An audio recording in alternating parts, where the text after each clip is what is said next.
ಇನ್ನು ನಟ ದರ್ಶನ್ ಪತ್ನಿಗೆ ಕೆಟ್ಟ ಕಾಮೆಂಟ್ಸ್ ಹಾಕದಂತ ವಿಚಾರಕ್ಕೆ ಸಂಬಂಧಪಟ್ಟಂತೆ ಈಗ ಸಿಸಿಬಿಯ ತನಿಖೆ ಚುರುಕಾಗಿದೆ.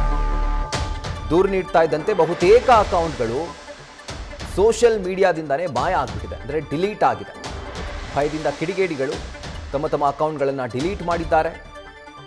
FIR ದಾಖಲಾದ ಅರ್ಧ ಗಂಟೆಗೇನೆ ಯಾವೆಲ್ಲ ಅಕೌಂಟ್ಗಳಿಂದ ಅಶ್ಲೀಲ ಮೆಸೇಜ್ಗಳು ಬಂದಿತ್ತೋ, ಕಾಮೆಂಟ್ಸ್ಗಳು ಹಾಕಲಾಗಿತ್ತೋ ಆ ಎಲ್ಲ ಅಕೌಂಟ್ಸ್ಗಳು ಮೋಸ್ಟ್ ಆಫ್ ದೆಮ್ ಡಿಲೀಟ್ ಆಗಿದ್ದಾವೆ. ಜೊತೆಗೆ ಓರ್ವ ಯುವಕ ಏನು ಟ್ರೋಲ್ ಮಾಡಿದ್ನಲ್ಲ ಆತ ಕ್ಷಮೆ ಕೂಡ ಕೇಳಿದ್ದಾನೆ ವಿಡಿಯೋ ಮಾಡಿ. ನಮ್ಮ ಕೊಪ್ಪಳ ಮಿಮ್ಸ್ ಅಡ್ಮಿನ್ ಮಾತಾಡ್ತಾ ಇರೋದು. ನಾನು ಮೊನ್ನೆ ತಾನೇ ವಿಜಯಲಕ್ಷ್ಮಿ ಮೇಡಮ್ ಅವ್ರದ್ದು ಮೊನ್ನೆ ಒಂದು ಪೋಸ್ಟ್ ಮಾಡಿದ್ದೆ. ಅದಕ್ಕೆ ಕಾರಣ ಅವರಿಗೆ ಒಂದು ಸ್ವಲ್ಪ ಅದು ನಾನು ಇದನ್ನ ಪೋಸ್ಟ್ ಹಾಕಿದ್ದಕ್ಕೆ ಅವ್ರಿಗೆ ಭಾಳ ಮನಸ್ತಾಪ ಆಗೈತಿ.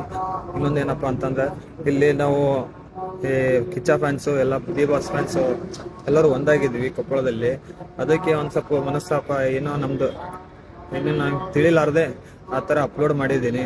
ಇನ್ಮೇಲಿಂದ ಯಾವುದೇ ಥರ ಅಪ್ಲೋಡ್ ಆಗಂಗಿಲ್ಲ ವಿಡಿಯೋಸ್ ಫೋಟೋಸ್ ಯಾರ್ದು.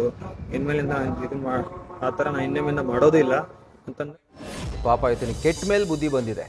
ಇದರ ಕುರಿತಾಗಿ ಡೀಟೇಲ್ಸ್ ಅನ್ನು ಕೊಡ್ತಾರೆ ನಮ್ಮ ಪ್ರತಿನಿಧಿ ಶಿವಕುಮಾರ್. ಮತ್ತೊಮ್ಮೆ ಲೈವ್ನಲ್ಲಿ ಜಾಯ್ನ್ ಆಗ್ತಾ ಇದ್ದಾರೆ. ಶಿವಕುಮಾರ್, ಈಗ ರಮ್ಯಾ ಅವರು ತೆಗೆದುಕೊಂಡಂತಹ ಒಂದು ಸ್ಟೆಪ್ ಇದೆಯಲ್ಲ, ಅವರು ತೆಗೆದುಕೊಂಡಂತಹ ಸ್ಟೆಪ್ ಈಗ ಒಂದು ರೀತಿ ಮಾದರಿ ಸ್ಟೆಪ್.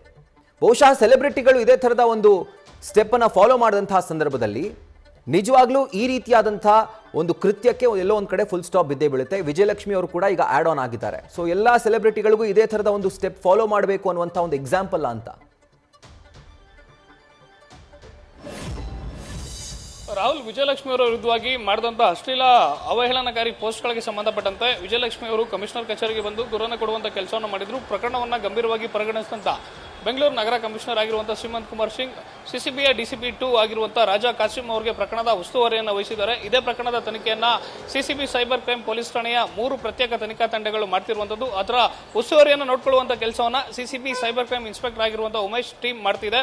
ಪ್ರಮುಖವಾಗಿ ಯಾವಾಗ ವಿಜಯಲಕ್ಷ್ಮಿ ಅವರು ದೂರನ್ನು ಕೊಡ್ತಾರೆ, FIR ಮಾಡ್ಕೊಂಡಂತ ಸಿಸಿಬಿ ಪೊಲೀಸರು ಆ ಅಕೌಂಟ್ಗಳನ್ನು ಡೀಟೇಲ್ಸ್ ಪಡೀಲಿಕ್ಕೆ ಮುಂದಾಗ್ತಿದ್ದಂತೆ ಆರೋಪಿಗಳು ಯಾವಾಗ ವಿಜಯಲಕ್ಷ್ಮಿ ಅವರು ದೂರನ್ನು ಕೊಡ್ತಿದ್ದಾರೆ ಅನ್ನೋ ವಿಚಾರ ಮಾಧ್ಯಮಗಳಲ್ಲಿ ಹೊರ ಬರ್ತಿದ್ದಂತೆ ಆರೋಪಿಗಳು ಎಲ್ಲ ಅಕೌಂಟ್ಗಳನ್ನು ಕೂಡ ಡಿಲೀಟ್ ಅನ್ನು ಮಾಡಿರುವಂಥದ್ದು. ಅದರಲ್ಲಿ ಪ್ರಮುಖವಾಗಿ ವಿಜಯಲಕ್ಷ್ಮಿ ಅವರು ದೂರನ್ನು ಕೊಡುವಂತಹ ಸಂದರ್ಭದಲ್ಲಿ ಸುಮಾರು 18 ಬೇರೆ ಬೇರೆ ಅಕೌಂಟ್ಗಳ URL ID ಸಮೇತವಾಗಿ ದೂರನ್ನು ಕೊಟ್ಟಿರ್ತಾರೆ. ಆ ಐಡಿಗಳನ್ನ ಪರಿಶೀಲನೆ ಮಾಡುವಂತಹ ಸಂದರ್ಭದಲ್ಲಿ ಯಾವಾಗ ಪೊಲೀಸರ ಕೈಗೆ ಕಂಪ್ಲೇಂಟ್ ಕಾಪಿ ಬರುತ್ತೆ, ಪೊಲೀಸರ ಕೈಗೆ ಕೇಸ್ ಹ್ಯಾಂಡ್ ಓವರ್ ಆಗುತ್ತೆ, ಅಷ್ಟೊತ್ತಿಗೆ ಆಲ್ರೆಡಿ ಬಹುತೇಕ ಅಕೌಂಟ್ಗಳು ಆರೋಪಿಗಳು ಡಿಲೀಟ್ ಅನ್ನು ಮಾಡಿರುವಂಥದ್ದು. ಡಿಲೀಟ್ ಆದಂತಹ ಅಕೌಂಟ್ಗಳ ಪೈಕಿ ಬಹುತೇಕ ಇನ್ಸ್ಟಾಗ್ರಾಮ್ ಅಕೌಂಟ್ಗಳು ಅನ್ನೋದು ಸದ್ಯಕ್ಕೆ ಸಿಗ್ತಿರುವಂತಹ ಮಾಹಿತಿ.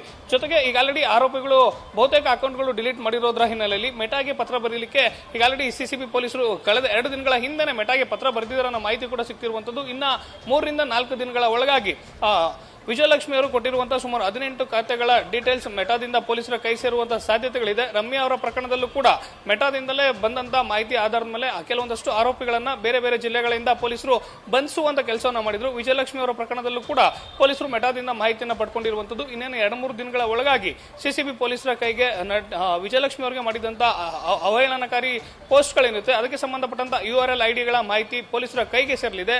ಅದಾದ ನಂತರದಲ್ಲಿ ಪೊಲೀಸರು ಆರೋಪಿಗಳನ್ನು ಬಂಧಿಸಲಿಕ್ಕೆ ಎಲ್ಲ ರೀತಿಯಂತ ಸಿದ್ಧತೆಗಳನ್ನು ಮಾಡ್ಕೊಂಡಿರುವಂತದ್ದು. ಮತ್ತೊಂದು ಕಡೆ ಈಗ ಆಲ್ರೆಡಿ ಪ್ರಕರಣಕ್ಕೆ ಸಂಬಂಧಪಟ್ಟಂತೆ ಓರ್ವ ವ್ಯಕ್ತಿ ಏನು ಕ್ಷಮಾಪಣೆಯನ್ನು ಕೇಳಿದ್ದಾನೆ, ಸೋಷಿಯಲ್ ಮೀಡಿಯಾದಲ್ಲಿ ವಿಡಿಯೋವನ್ನು ಹರಿಬಿಟ್ಟಿದ್ದಾನೆ. ಆತ ಯಾರು, ಆತನ ಮೂಲ ಯಾವುದು, ಆತನ ಜೊತೆಲಿ ಬೇರೆ ಯಾರಾದರೂ ಇದೇ ರೀತಿಯಾಗಿ ಪೋಸ್ಟ್ಗಳನ್ನು ಮಾಡಿದ್ರು ಅನ್ನೋ ತನಿಖೆಯನ್ನು ಕೂಡ ಸಿಸಿಬಿಯ ಮತ್ತೊಂದು ತಂಡ ಮಾಡ್ತಿರುವಂತದ್ದು. Rahul, right Shivakumar, thank you ಡೀಟೇಲ್ಸ್ಗೆ. ನ್ಯೂಸ್ ಫಸ್ಟ್ ನಿರ್ಭೀತಿಯಿಂದ ನಿಮ್ಮ ಪರವಾಗಿ.